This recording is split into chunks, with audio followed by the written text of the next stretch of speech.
In the gentle stillness of night, we turn our minds to one of the most enduring voices of the Middle Ages, a poet whose vision of heaven, hell, and the human soul has shaped centuries of literature, philosophy, and theology. Tonight, as you rest, we will journey through the life and work of Dante Alighieri, the Florentine poet whose masterpiece, the Divine Comedy, remains one of the great treasures of world culture. Our purpose is not urgency, but calm immersion. As the quiet hours unfold, we shall drift through the centuries, following Dante from his beginnings in medieval Florence to the vast and intricate landscapes of his imagined afterlife. This will not be a hurried survey, but a gentle exploration, measured, thoughtful, and designed to accompany you into a state of peace, reflection, and eventually sleep. Dante lived at a time of turbulence, when Italian city-states were often divided by political factions and theological disputes. Born in 1265 in Florence, he grew up in a world defined by guilds, merchants, and shifting alliances, but also by the legacy of classical learning preserved through monasteries and renewed through scholars. Florence was a city of striking contrasts, full of commerce and civic pride, yet shadowed by factional rivalries between the Guelphs and the Ghibellines, parties aligned with either the papacy or the Holy Roman Empire. In this dynamic setting, Dante received his education and began his lifelong devotion to poetry. To understand Dante, one must first feel the pulse of medieval Florence itself. The city was vibrant, with artisans hammering at metal, weavers producing fine textiles, and merchants traveling to distant lands. The river Arno ran through its heart, reflecting the towers and bridges that defined the Florentine skyline. Narrow streets echoed with the sounds of bells and footsteps, while great churches rose as symbols of faith and civic pride. In this environment, Dante discovered language not only as a means of communication, but as an art, capable of capturing the eternal. His most famous work, the Divine Comedy, was written in vernacular Italian rather than in Latin, the traditional language of scholarship. This decision alone was revolutionary. It opened the poem to a wider audience and helped shape the Italian language itself. The poem is structured in 3 parts: Inferno, Purgatorio, and Paradiso, a sweeping vision of the soul's journey toward God. At its heart, however, lies not only theology, but also Dante's deep personal reflections. His love for Beatrice, his sense of exile, his grief at political betrayal, and his yearning for harmony between human society and divine order. The comedy is not only a literary achievement, but also a mirror of Dante's time. Through allegory, symbolism, and richly crafted imagery, it reflects the intellectual life of the Middle Ages. Dante was informed by classical poets such as Virgil, philosophers like Aristotle, and theologians such as Thomas Aquinas. The poem is a tapestry where myth, history, and theology converge. Figures from antiquity mingle with Dante's own contemporaries, and celestial visions are presented alongside biting political commentary. Yet, despite its complexity, the poem remains accessible through its vivid storytelling and human emotion. Even for a listener resting in the quiet of night, its cadence and imagery offer both comfort and reflection. As we drift through Dante's life and his masterpiece, we will move gently and carefully. We begin with his early years, his education, and the intellectual climate of Florence. From there, we follow him through his encounter with Beatrice, a woman whose presence in his poetry would transcend the personal and become symbolic of divine grace. We then explore his political career, his exile, and the sorrow that shaped his vision of justice and salvation. Finally, we trace the composition of the comedy, examining each canticle, hell, purgatory, and paradise, not as fearful terrors or dazzling spectacles, but as stages of thought, moral reflection, and spiritual ascent. The introduction to Dante's world also means acknowledging his enduring influence. From medieval scribes who copied his verses to modern scholars who continue to analyze every line, Dante has never truly left the stage of history. Artists, musicians, and writers across centuries have drawn inspiration from his work. Botticelli sketched delicate illustrations of his visions, composers set passages to music, and countless translators have carried his words into new languages. His presence echoes not only in Italy, but across the world, shaping how humanity imagines the afterlife, justice, and the soul's quest for meaning. As you listen, let the narrative unfold like a slow walk through a quiet cloister. Picture stone walls worn by centuries, a fountain trickling in the courtyard, and the soft glow of candlelight on manuscripts. Each chapter of this journey will be like turning a page of a carefully illuminated book, rich with detail, yet designed to be absorbed with ease. We shall not rush nor overwhelm. Instead, we will linger, gently exploring how Dante's life and the Divine Comedy grew from the soil of his time and reached upward toward the eternal. This is not merely the story of one poet, but a story of how art, faith, and human longing can create something timeless.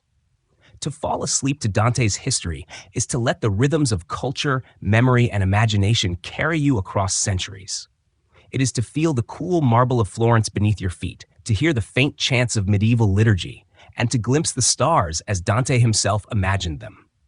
The journey begins here, with a poet, a city, and a vision that has never faded. The story of Dante Alighieri begins in the winding streets and towering buildings of medieval Florence, a city alive with both artistic brilliance and political strife. Born in 1265, Dante grew up at a time when Florence was blossoming into one of the most vital centers of trade, finance, and culture in all of Europe.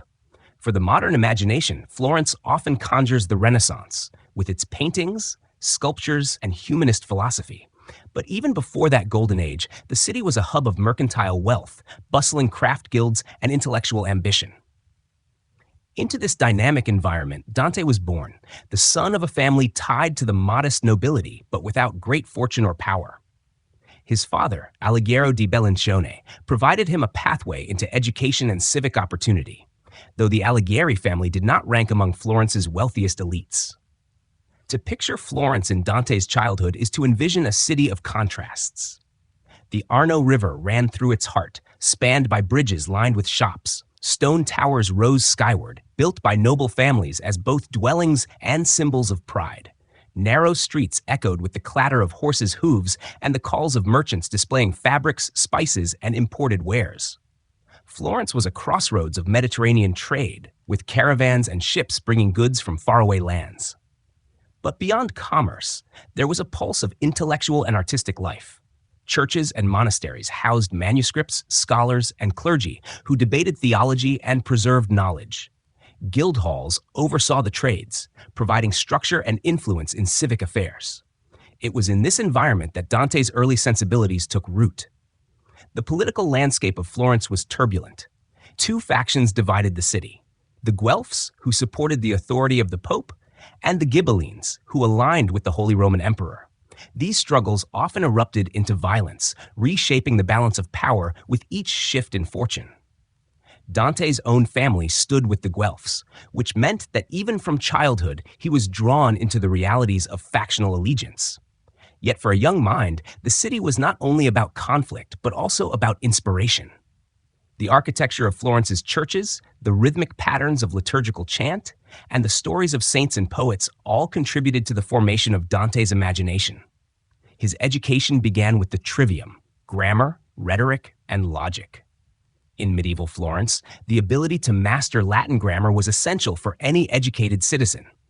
Dante absorbed the structures of language, first through the works of medieval teachers, and then through glimpses of classical authors preserved in manuscripts. Latin poetry and philosophy, though distant, entered his world like a faint but steady light guiding him. From there, he developed an ear for rhyme, meter, and imagery. Early poetry, written in Italian, was beginning to emerge, and Dante would one day shape this language into a vessel for profound vision. Family life for Dante was tinged with both privilege and limitation. His mother, Bella degli Abbati, died when he was still young, leaving him with faint memories of maternal affection. His father remarried, and Dante grew up with half-siblings, learning to navigate both the bonds and the rivalries that came with an extended household. Though the Alighieri name carried some respect, it did not grant him wealth. What Dante lacked in riches, he found in intellectual hunger. In quiet hours, he would have studied books, attended lectures, and begun writing verses of his own. Florence was filled with scenes that impressed themselves upon him. The markets crowded with textiles dyed in deep hues, the solemn processions of clergy in holy days, and the ever-present contrast between wealth and poverty. He must have seen merchants counting coins in the guild halls, beggars waiting at church doors, and soldiers patrolling in service of the ruling party. Such impressions provided him with an early awareness of human variety, of virtue and vice, of joy and suffering. These themes would later find their place in the intricate tapestry of the Divine Comedy. A significant element of Dante's youth was his exposure to courtly poetry, a tradition that idealized love and placed women as figures of both earthly and spiritual inspiration. The poets of Provence, known as troubadours, had spread this tradition across Europe, and Italian poets began to adopt and adapt it. Dante, even in his early years, encountered these influences and felt their appeal. The notion that poetry could elevate not just the heart, but also the soul, would become central to his later works. Religion, too, was ever present. The sound of bells marked the hours of prayer, calling citizens to pause and remember the divine. In monasteries, monks copied texts by hand, preserving not only theological writings, but also fragments of ancient philosophy. Dante's mind grew within this framework, one where the sacred and the civic intertwined. Florence's churches were not simply places of worship, but also spaces of community, power, and identity. For a boy with a growing awareness of language and meaning, these sacred spaces imprinted a sense of grandeur and purpose. As he reached adolescence, Dante began to write his own verses, experimenting with form and subject. Some early poems reflect the themes of love and longing that echoed throughout his generation. Others already show a deep concern with morality, destiny, and the ordering of human life. While his early writings did not yet approach the depth of the comedy, they were stepping stones, small but steady contributions to a lifelong journey of expression. Dante's youth, then, was not defined by luxury or ease, but by a constant engagement with the life of a city, at once brilliant and volatile. Florence offered him both inspiration and struggle, the beauty of its art, the vitality of its commerce, the discipline of its schools, and the turbulence of its politics. To imagine the young Dante is to imagine a boy who walked through narrow alleys, listening to the stories of elders, who watched processions pass beneath banners, and who secretly carried within him the seeds of a vision that would one day encompass the cosmos. As we let this first glimpse settle, we find ourselves standing at the threshold of Dante's adult life. Already the foundations are laid. His education in language, his awareness of political division, his exposure to religious ritual, and his early encounters with poetry. The next step in his story will draw him deeper into intellectual traditions that would sharpen his voice and provide the tools with which he would later carve his masterpiece.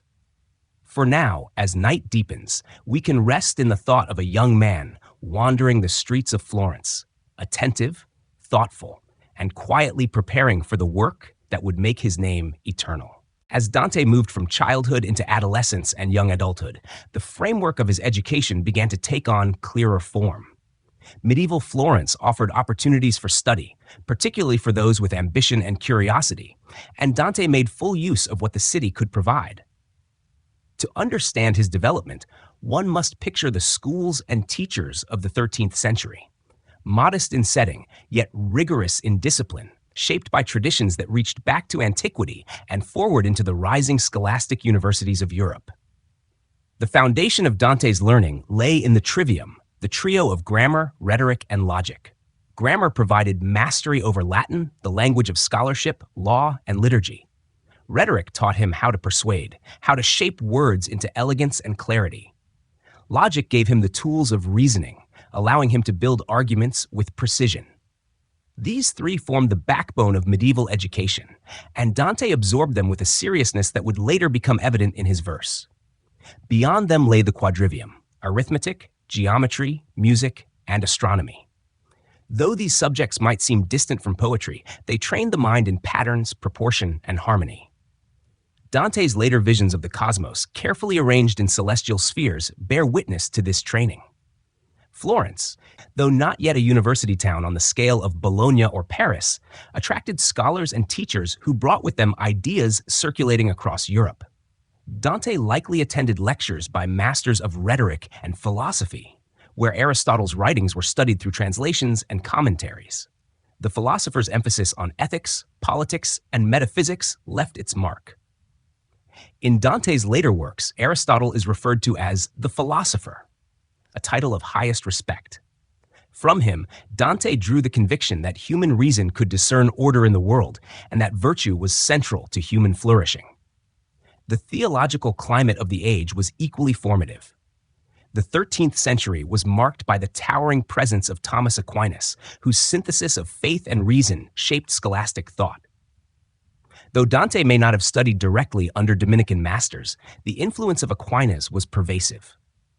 The idea that divine truth could be approached through structured reasoning, that revelation and philosophy were not opposed but complementary, resonated deeply.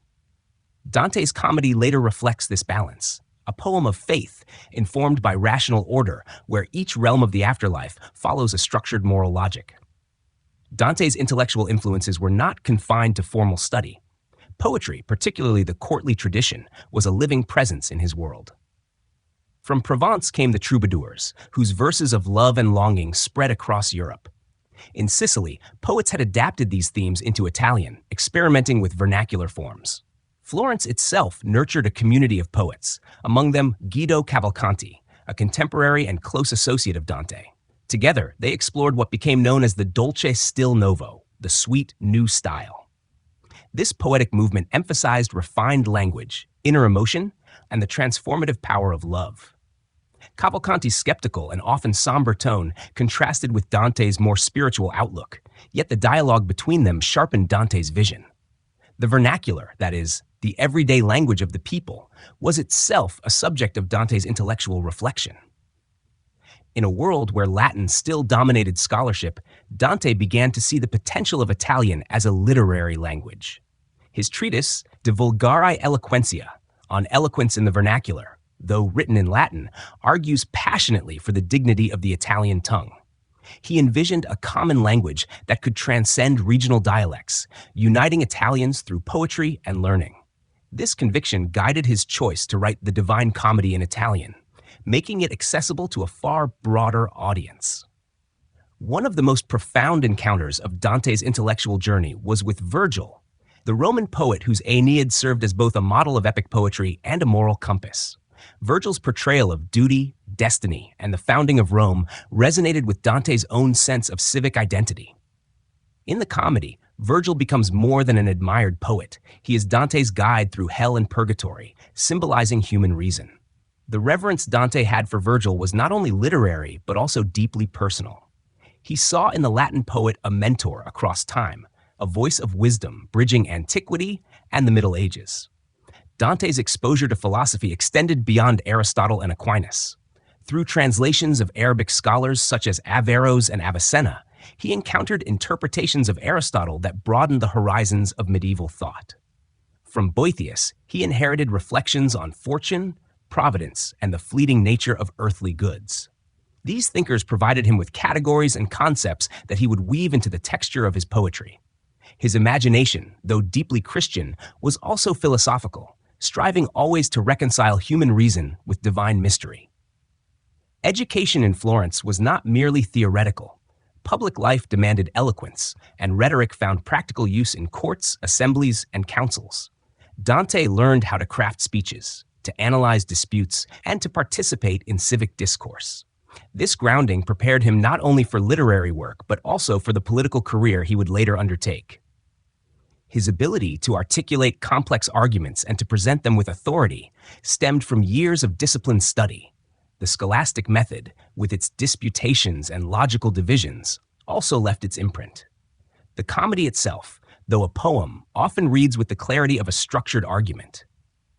Each punishment in hell, each step of purgation, each sphere of heaven corresponds to a precise moral order. This structure reflects not only Dante's poetic imagination, but also the rigor of his intellectual training. To drift through the comedy is to encounter a universe organized with almost scholastic precision, where every detail has its place. Yet Dante was not content with knowledge alone. For him, learning was always tied to transformation, the shaping of the soul toward truth and virtue. This conviction aligned with the ideals of medieval Christianity, where education was seen as a pathway to wisdom, not merely utility. Dante's writings reflect this spirit. Poetry is not entertainment, but a means of elevating the mind and guiding it toward the eternal. As we rest in this chapter of Dante's life, we sense the quiet accumulation of influences, teachers, poets, philosophers, theologians, all leaving their mark on a young man of uncommon intensity. The Florence of his youth was a place of competing voices, yet Dante listened deeply, absorbing, questioning, and refining.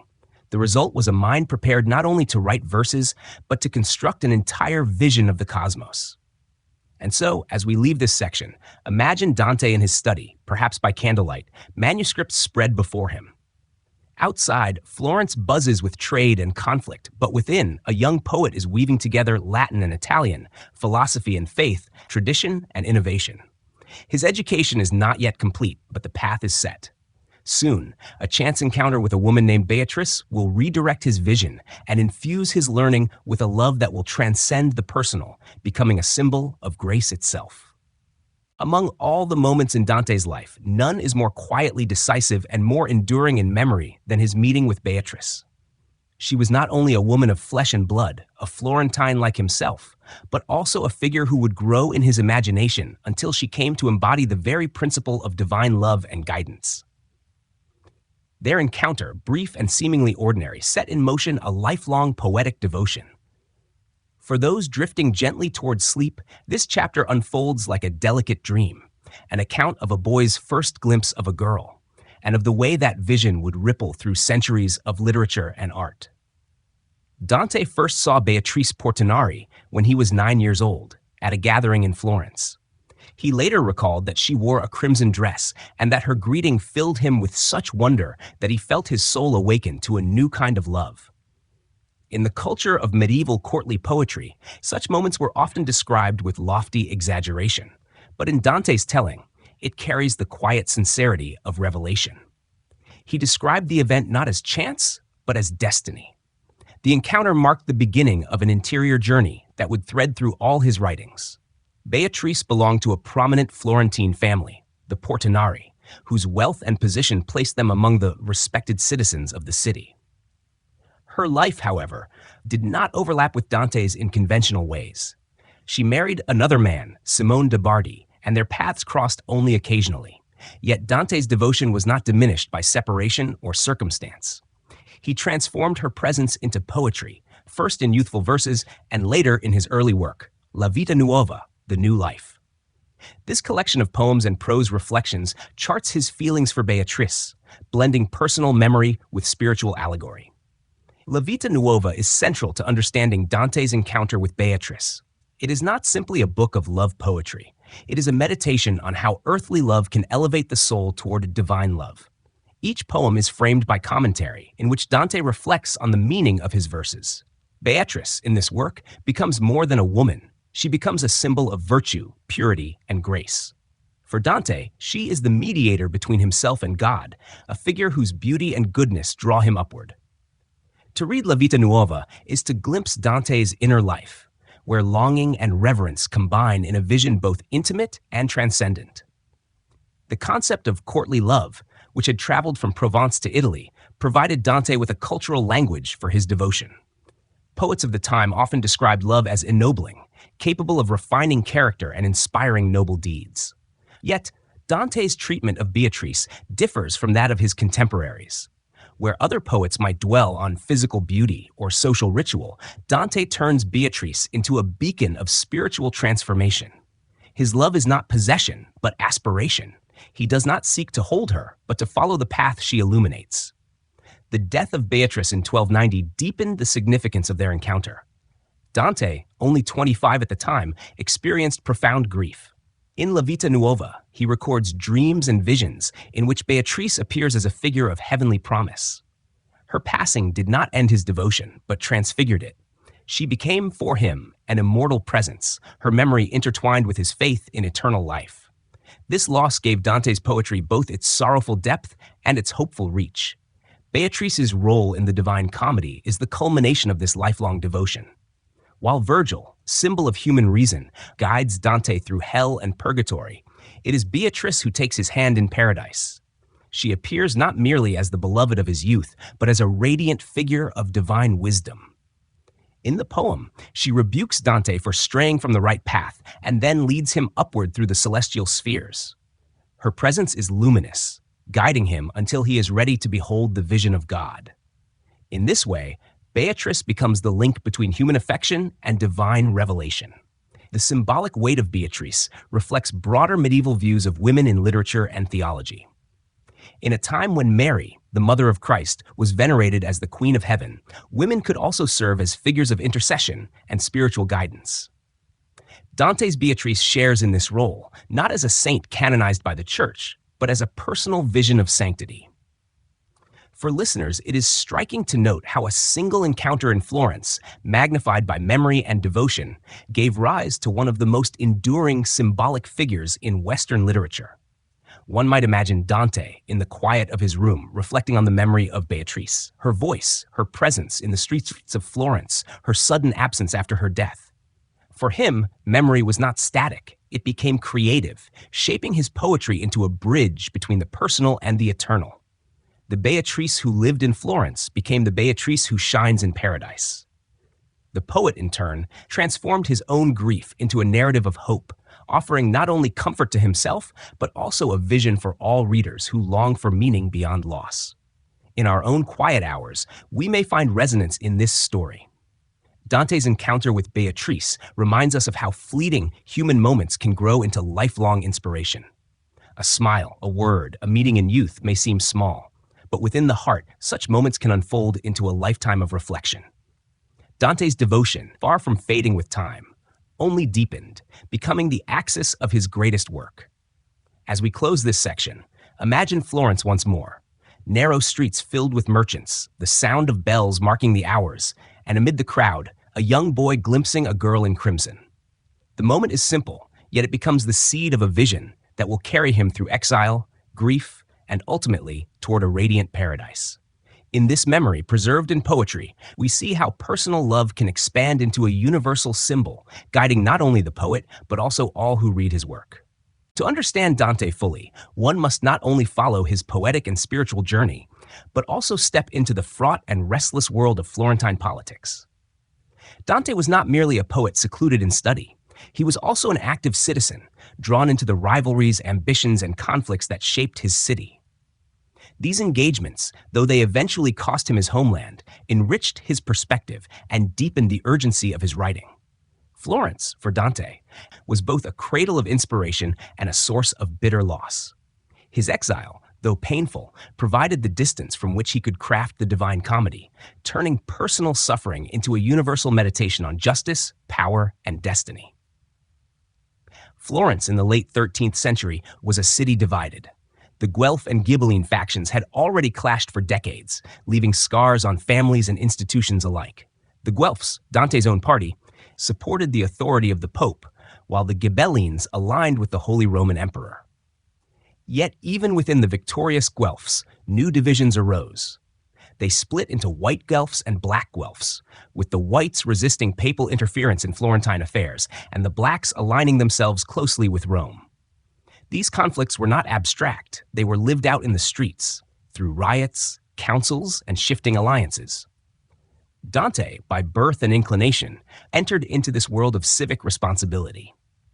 In 1295, he joined the Guild of Physicians and Apothecaries, a requirement for public office, and began his career as a statesman. Records show him serving in various councils, and even as one of the priors of Florence, the city's highest magistracy, in 1300. For a brief time, Dante stood at the very center of Florentine politics, entrusted with guiding the fortunes of his city. He was deeply concerned with justice, civic harmony, and the balance of power. Yet the currents of politics proved treacherous. Dante, aligned with the White Guelphs, opposed the increasing influence of Pope Boniface VIII in Florentine affairs. His stance placed him in direct conflict with powerful forces. In 1301, Charles of Valois, acting with papal support, entered Florence with armed force. The Black Guelphs seized control, and their victory spelled disaster for Dante. While he was away on an embassy to Rome, his enemies charged him with corruption, extortion, and misuse of office. The charges were politically motivated, yet the consequences were real. In January 1302, Dante was condemned to exile, forbidden to return to Florence on pain of death by burning. Exile was both a wound and a revelation. For Dante, Florence had been not only home, but also the center of his identity. To be torn from its streets, churches, and people was to be cast adrift. He wandered from court to court, seeking patronage and refuge in cities such as Verona, Bologna, and Ravenna. Each new setting offered safety, but no true belonging. The bitterness of exile became a theme in his poetry, the taste of salt in another's bread, the humiliation of climbing stairs in another's house. Such images, drawn from his own experience, appear vividly in the Divine Comedy. Yet exile also freed Dante from the narrow confines of party politics. Stripped of office, he could now write with a broader vision. The injustice he suffered sharpened his sense of the corruption within Florence and beyond. In the Divine Comedy, he does not hesitate to place his political enemies in hell, condemning their greed and betrayal. Yet he also laments the divisions that tore Florence apart, reflecting on the futility of factional strife. His perspective widened to encompass not only the fate of one city, but the moral destiny of humanity. The pain of exile also drew Dante closer to his identity as a poet and thinker. Deprived of public office, he turned his energy to writing. In these years, he composed works such as De Monarchia, in which he argued for the independence of secular authority from the papacy. He envisioned a universal empire that would bring peace by rising above the quarrels of local factions. This vision, though idealistic, reveals how Dante's political exile spurred him to imagine a broader order, where justice and reason could prevail. The personal dimension of exile was equally profound. Dante longed for Florence, yet he refused to return under terms that would require him to admit guilt or submit to humiliation. His pride, his sense of integrity, prevented compromise. This steadfastness meant that he would never again see the city of his birth. In Ravenna, where he spent his final years, he found a measure of peace, but the ache of exile never left him. Florence remained both beloved and condemned in his heart, a city he could neither embrace nor forget. One can picture Dante in these wandering years, a poet moving between courts, carrying manuscripts and ideas, his mind restless with visions of justice and eternity. The landscapes of Italy, its mountains, rivers, and towns must have imprinted themselves upon him, shaping the geography of his imagined afterlife. Each place of refuge provided him with material for reflection, yet none replaced Florence. Exile, though painful, became the crucible in which Dante's greatest work was forged. In the quiet of night, reflecting on Dante's exile, one senses both sorrow and clarity. The bitterness of political betrayal and the loneliness of wandering gave him an authority beyond that of a mere partisan. His comedy would become not only a personal poem, but also a universal one, addressing the corruption of power, the hope of justice, and the journey of the soul toward redemption. The man cast out of his city became a voice for all humanity, speaking from exile with timeless resonance. As this chapter closes, we find Dante poised at the threshold of creation. No longer a statesman, no longer bound to Florence's counsels, he turns inward and upward, drawing on his education, his love for Beatrice, and the wounds of exile. Out of this mixture of loss, longing, and vision, the first threads of the Divine Comedy begin to emerge. With the weight of exile upon him and the memory of Florence both beloved and painful, Dante began to shape the work that would secure his immortality, the Divine Comedy. To imagine the process of its creation is to picture not a single burst of inspiration, but a long and steady labor, carried out over years of wandering, study, and reflection. The poem stands as a vast cathedral in verse, meticulously structured, richly ornamented, and filled with both personal emotion and universal truth. It is a journey through the afterlife, but also through history, philosophy, politics, and the human heart. Dante began writing the comedy around the year 1308, several years into his exile. The title he chose, simply Commedia in Italian, signified a narrative that moved from struggle to a hopeful ending. The word divine was added later by admirers, underscoring its sacred scope. The decision to write in the vernacular Italian rather than Latin was deliberate and revolutionary. Dante wanted his work to speak not just to scholars and clergy, but to all who could read or listen. By doing so, he elevated the Tuscan dialect into a literary language, laying the foundation for modern Italian. The structure of the poem reflects Dante's scholastic training and sense of cosmic order. It is divided into three canticles: Inferno, Purgatorio, and Paradiso. Each canticle contains 33 cantos, except the Inferno, which has one introductory canto, bringing the total to 100. This perfect round number symbolizes completeness. Each canto is composed in terza rima, a verse form Dante invented, where lines are linked through interlocking rhymes, ABBA, BCB, CDC, and so on. This intricate pattern mirrors the interconnectedness of the cosmos, where each part supports the whole. The vision of the afterlife Dante presents is both imaginative and systematic. Hell, or Inferno, is a vast funnel descending into the earth, divided into 9 circles for different sins. Purgatory, or Purgatorio, is a mountain rising from the opposite side of the world, where souls ascend through terraces of purification. Paradise, or Paradiso, is the realm of the heavens, organized into 9 celestial spheres leading to the ultimate vision of God. Each realm reflects not only theology, but also Dante's deep sense of justice, where sin, repentance, and virtue are ordered with precision. The choice of guides in the poem is significant. In Inferno and Purgatorio, Dante is led by Virgil, the Roman poet whom he revered as the master of reason and style. Virgil represents human wisdom and classical heritage, able to guide Dante through moral understanding, but unable to enter heaven himself, as he lived before the time of Christ. In Paradiso, the guide becomes Beatrice, Dante's beloved, now transfigured as a symbol of divine wisdom and grace. She leads him upward through the celestial spheres until he is ready to encounter the ultimate mystery. The movement from Virgil to Beatrice symbolizes the progression from human reason to divine love. The writing of the comedy was not carried out in quiet comfort. Dante worked while in exile, often dependent on the hospitality of patrons. His manuscript circulated among friends and allies, copied by hand, sometimes canto by canto. One can imagine him revising verses, pondering the placement of souls, weaving in references to politics, theology, and personal memory. The poem is as much a reflection of his lived experiences as it is of eternal truths. Those who betrayed Florence or corrupted politics appear in the infernal circles, while figures of virtue and faith ascend to celestial heights. In crafting the comedy, Dante blended many traditions. From Christian theology, he drew the framework of salvation and the moral hierarchy of sin and virtue. From classical literature, he adopted epic form, mythological references, and heroic tone. From scholastic philosophy, he integrated precise definitions, logical structures, and metaphysical reflections. From his own life, he infused personal longing, grief, and hope. The result is a work both deeply individual and expansively universal. The reception of the poem during Dante's lifetime was remarkable. Even before it was completed, portions circulated widely, admired by scholars and common readers alike. The choice of the vernacular meant that it could be recited and understood beyond academic circles. Its vivid imagery, the frozen lake of treachery in hell, the songs of souls in purgatory, the dazzling light of paradise, captured the imagination of listeners. Dante himself became a figure of fascination, both as a poet and as a man unjustly exiled, speaking truth through vision. Writing the comedy gave Dante a sense of purpose amid the uncertainty of exile. He described himself as setting out on a journey in the middle of our life's way, a reference to both his personal midlife crisis and the universal path of the human soul.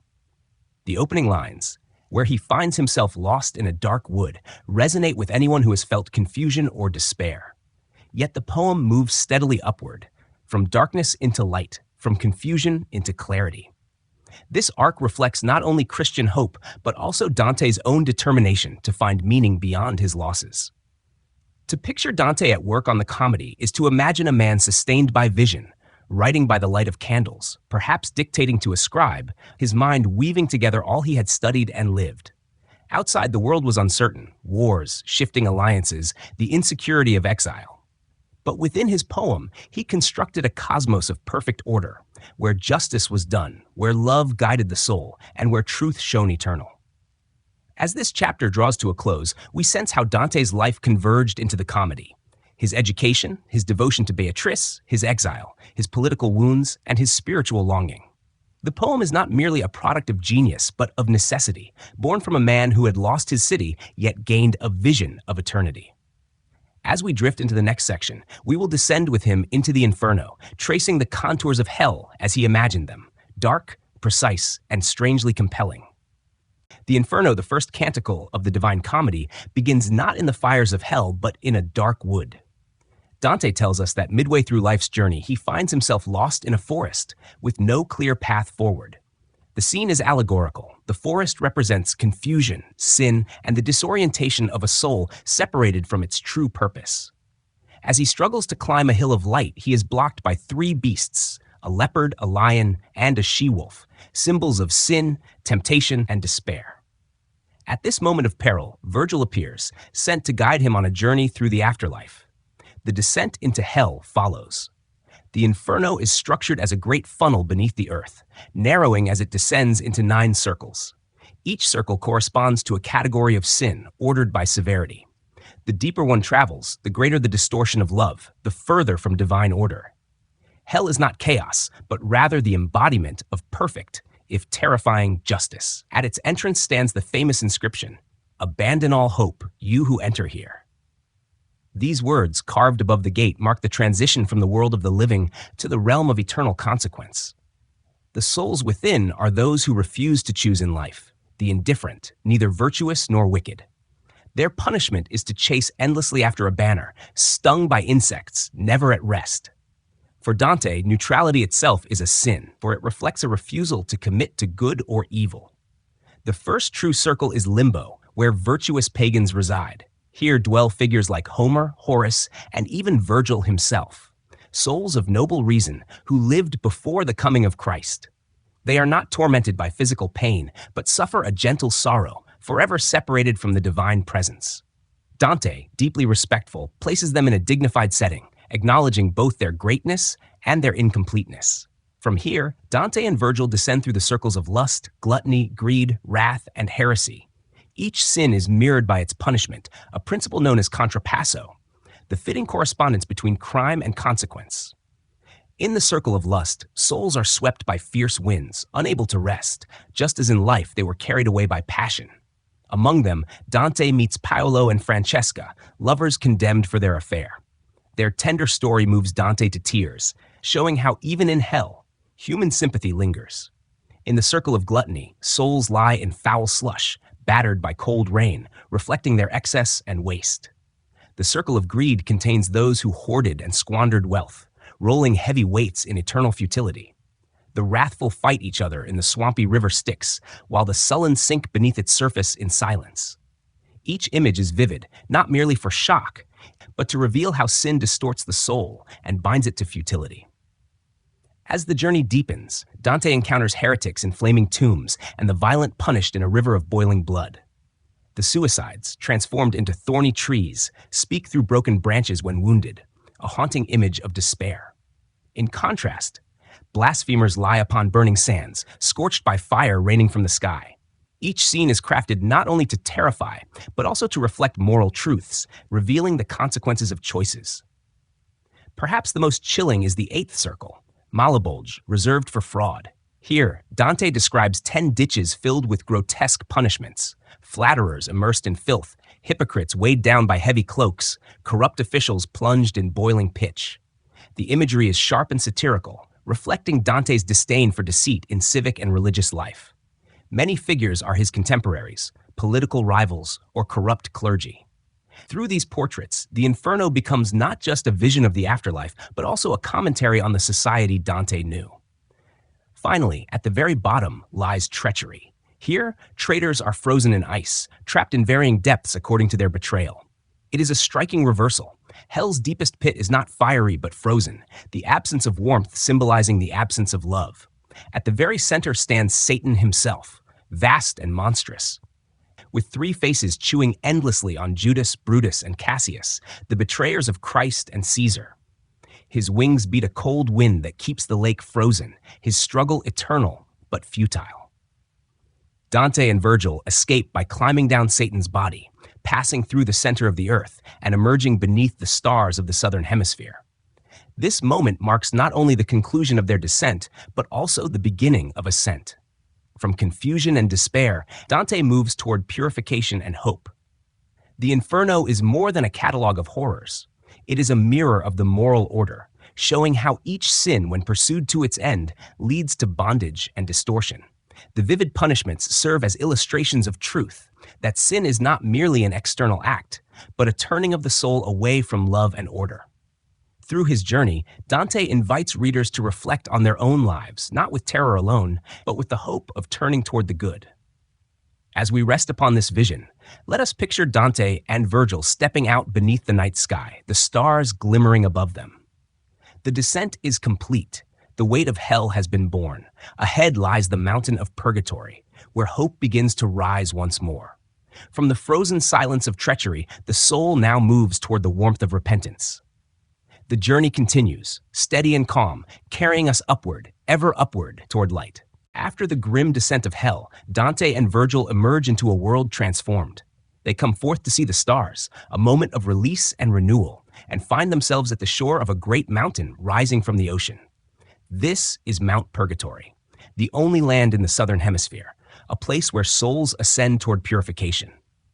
If hell represents the finality of sin, Purgatory represents hope, the possibility of transformation. For the weary traveler, it is a gentler landscape, filled with hymns, prayer, and progress. The mood shifts from despair to expectation, from eternal punishment to gradual ascent. The structure of Purgatory reflects a mirror to hell. Where hell descended in 9 circles, Purgatory rises in 7 terraces, each corresponding to one of the deadly sins: pride, envy, wrath, sloth, avarice, gluttony, and lust.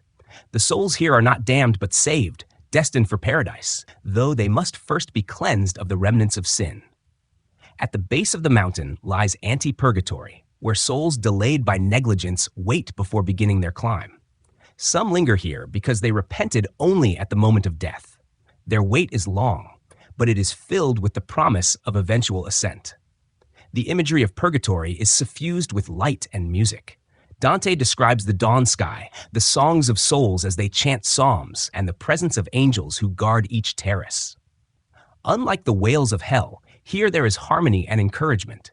The souls themselves are eager for their purification, embracing their penance as a step toward freedom. This atmosphere of hopefulness marks a profound contrast to the despair of the Inferno. On the first terrace, the proud carry heavy stones upon their backs, forced to bow low until humility is learned. Here, Dante sees carvings in the rock depicting examples of humility, teaching by beauty as well as by burden. The second terrace holds the envious, their eyes sewn shut with iron wire, a striking image that contrasts the pain of envy with the healing of vision. The wrathful, on the third terrace, are surrounded by acrid smoke, which blinds them until they learn patience. The slothful, by contrast, must run without rest, making up for the spiritual laziness of their earthly lives. Each terrace thus balances fault with correction, not through hopeless suffering, but through disciplines that restore the soul. The higher terraces focus on sins of desire. The avaricious and prodigal lie face down upon the ground, weeping for their attachment to earthly goods. The gluttonous endure hunger and thirst, standing beneath trees whose fruits they cannot yet touch. The lustful, at the summit, pass through cleansing flames, singing hymns of praise as they prepare for love perfected. Each terrace is marked by the presence of angelic guardians, whose brilliance and songs mark the progress of purification. Throughout the ascent, Dante encounters figures both historical and personal. Among them are artists, princes, and poets, all striving for redemption. Their conversations are marked not by bitterness, but by humility. Dante learns that even the great and powerful must be purged of pride and desire, and that the path upward is one of equality. The mountain teaches that salvation is universal, available to all who repent, regardless of their station in life. Virgil's role continues as guide, but here his limitations become clearer. He represents human reason, capable of showing the way to virtue, but unable to grant the grace required for final ascent. On the mountain's summit, in the earthly paradise, Dante is reunited with Beatrice. Their meeting is both tender and solemn. Beatrice rebukes him for his past failings, insisting that his love for her must be purified of earthly attachment. Her words, though stern, are filled with the purpose of leading him higher. Virgil, having fulfilled his role, departs, leaving Dante to continue with Beatrice as his guide. The earthly paradise at the mountain's peak represents a return to Eden. It is a lush garden with flowing rivers, flowers, and eternal spring. Here Dante witnesses allegorical processions that reveal the harmony of church and scripture. It is a place of innocence restored, a threshold between human striving and divine grace. Standing here, Dante prepares to rise into the heavens, guided now not by reason, but by love transfigured. The Purgatorio is perhaps the most human of the three canticles. It acknowledges weakness and failure, yet it does so in the light of hope. The souls are not trapped but moving. Their suffering is not eternal but purposeful. For readers and listeners, this vision is deeply consoling. It suggests that human flaws can be healed, that repentance opens the way to transformation, and that ascent is always possible. As we imagine Dante's journey through purgatory, the imagery soothes rather than terrifies. Picture the mountain bathed in dawn light, the sound of psalms rising gently from its slopes, the steady rhythm of footsteps climbing upward. Each soul, though burdened, walks with purpose. Each terrace brings not despair, but progress. The mountain is a vision of patience, of gradual ascent, of rest after struggle. It is a fitting place for meditation, a gentle preparation for sleep. As this chapter closes, Dante stands with Beatrice in the earthly paradise. Behind him lies the long ascent of penance. Before him lies the radiance of paradise itself. The journey, once filled with shadows, now opens to the stars once more. We are ready to follow him upward, into the dazzling realms of light, where the soul seeks ultimate union with the divine. Having ascended Mount Purgatory and stood once more in the earthly paradise, Dante is now ready to rise beyond the bounds of the earth itself. His guide is no longer Virgil, the poet of reason, but Beatrice, radiant and transformed into a figure of divine wisdom. With her as his companion, Dante turns his gaze upward, and together they ascend into the celestial spheres of paradise. This final canticle of the comedy is suffused with light, harmony, and transcendence. If hell was a realm of shadow and distortion, and purgatory a place of healing and preparation, paradise is the realm of fulfillment, the union of the human soul with divine love. The structure of paradise mirrors the cosmology of Dante's time, rooted in the Ptolemaic system of concentric spheres surrounding the earth. Each sphere is associated with one of the classical planets, from the moon to Saturn, and each corresponds to a particular virtue perfected in the souls who dwell there. Yet the souls are not confined to these spheres. They appear there only as signs to Dante, teaching him lessons about faith, hope, love, justice, and contemplation. Their true dwelling is in the Empyrean, the highest heaven, beyond space and time, in the presence of God. In the first sphere, the moon, Dante meets souls who wavered in their vows, whose weakness prevented them from fulfilling their promises. Yet even here, there is no bitterness. The souls rejoice in the measure of glory granted to them. Beatrice explains that in paradise, love is perfected and no envy exists. Each soul delights in the degree of light and joy they are given, without longing for more. As they ascend, Dante encounters greater examples of virtue. In Mercury, he meets those who pursued honor. In Venus, those who loved with passion purified. In the sun, he converses with theologians and philosophers who shine with the light of wisdom. Thomas Aquinas, Bonaventure, and others appear, praising one another's contributions, a vision of harmony between intellect and faith. The souls form luminous circles, moving in graceful patterns that echo the order of the heavens.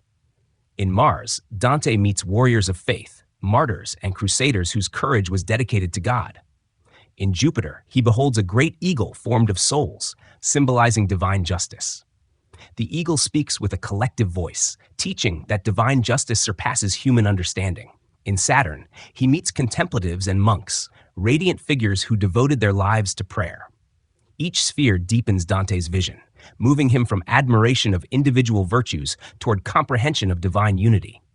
The imagery of paradise is dominated by light and music. Dante describes souls shining like stars, forming constellations, dancing in circles, and singing in unison. Their radiance is so overwhelming that he often tells us his words fail, that human language cannot contain what he beholds. Beatrice herself grows ever more beautiful as they rise, her eyes and smile reflecting the increasing glory of God. For Dante, she is not only a guide, but also the embodiment of grace, lifting him higher with each step. At last, they arrive in the Empyrean, beyond the spheres, where space and time dissolve. Here, Dante sees a river of light flowing with brilliance greater than any earthly vision. Angels and souls appear like sparks and petals, moving in patterns of ineffable beauty. In the highest vision, he beholds the celestial rose, a vast circle of saints and angels surrounding the divine presence.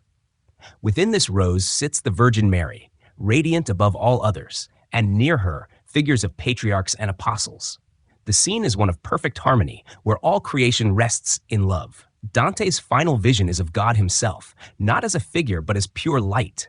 3 circles of equal measure representing the Trinity. As he gazes, he struggles to comprehend how the divine and human are united in Christ. At this moment, he experiences a sudden illumination, a flash of understanding beyond reason, where his will and desire align perfectly with divine love. He ends with the words, "The love that moves the sun and the other stars." It is a vision of ultimate unity, where human longing is fulfilled in eternal light. The Paradiso is the most challenging part of the comedy, filled with theology, philosophy, and mystical imagery. Yet for Dante, it is the culmination of his journey. From the confusion of the dark wood, through the despair of hell and the striving of purgatory, he has reached the vision of perfect love. For listeners, it is not necessary to grasp every detail of the scholastic arguments. What matters is the atmosphere of peace, radiance, and completion. The imagery of light, song, and harmony creates a mood of calm transcendence, suitable for contemplation and rest. To picture paradise is to imagine the night sky, not as distant stars but as a living order, filled with song and purpose. It is to imagine souls shining with joy, each in their place, yet all united in one vision of love. For Dante, this vision was not a dream, but the truth of eternity. For us, it becomes a gentle reminder that beyond confusion and struggle, there is the possibility of peace, unity, and harmony. As this chapter concludes, Dante's journey reaches its highest point. He has seen the realms of punishment, the steps of purification, and the radiance of glory. The man exiled from Florence has found in poetry a homeland beyond borders, a vision that belongs to all humanity. With the closing lines of the comedy, we too may rest, carried by the thought of love that moves all things, guiding both the stars above and the quiet hours of our own lives. The final step in our journey with Dante is not only to follow him through the afterlife, but also to consider what came after his own life ended. Dante died in 1321 in Ravenna, far from Florence, the city of his birth. He was buried there, and despite later pleas from Florence for his remains, Ravenna has kept him ever since, proud guardian of the poet who transformed language, literature, and imagination. Yet Dante's story did not end with his burial. His poems spread, copied by scribes, carried across Italy and beyond, becoming a work of universal significance. To reflect on Dante's legacy is to trace how one man's vision shaped centuries of culture, how his words still echo in classrooms, libraries, and even the quiet hours of bedtime. In his own time, the comedy quickly gained admiration. Listeners would gather to hear its verses read aloud, captivated by the vividness of its imagery. Dante's choice to write in Italian rather than Latin meant that ordinary people, not only scholars, could understand and engage with the poem. This decision helped elevate the Tuscan dialect, laying the foundation for modern Italian. Later, the poet Petrarch and the storyteller Boccaccio, themselves towering figures of early Renaissance literature, admired Dante's work. Boccaccio even delivered public lectures on the comedy, helping to cement its reputation as not only a poetic masterpiece, but also a source of moral and spiritual instruction. The manuscript tradition carried Dante's work far and wide. Before the invention of the printing press, scribes painstakingly copied the cantos, often illuminating them with illustrations. Artists like Sandro Botticelli later created detailed drawings of Dante's hell, purgatory, and paradise, blending visual art with poetic vision. Over the centuries, countless artists and thinkers found inspiration in his work. Michelangelo, who admired Dante's courage; William Blake, who sketched scenes from the comedy; and T.S. Eliot, who drew upon Dante's imagery in modern poetry. Each generation found in the poem new depths, adapting its imagery to their own struggles and hopes. The theological and philosophical richness of the comedy ensured its place not only in literature, but also in education. In medieval and Renaissance schools, Dante's poem was studied alongside classical texts, offering both moral reflection and linguistic refinement.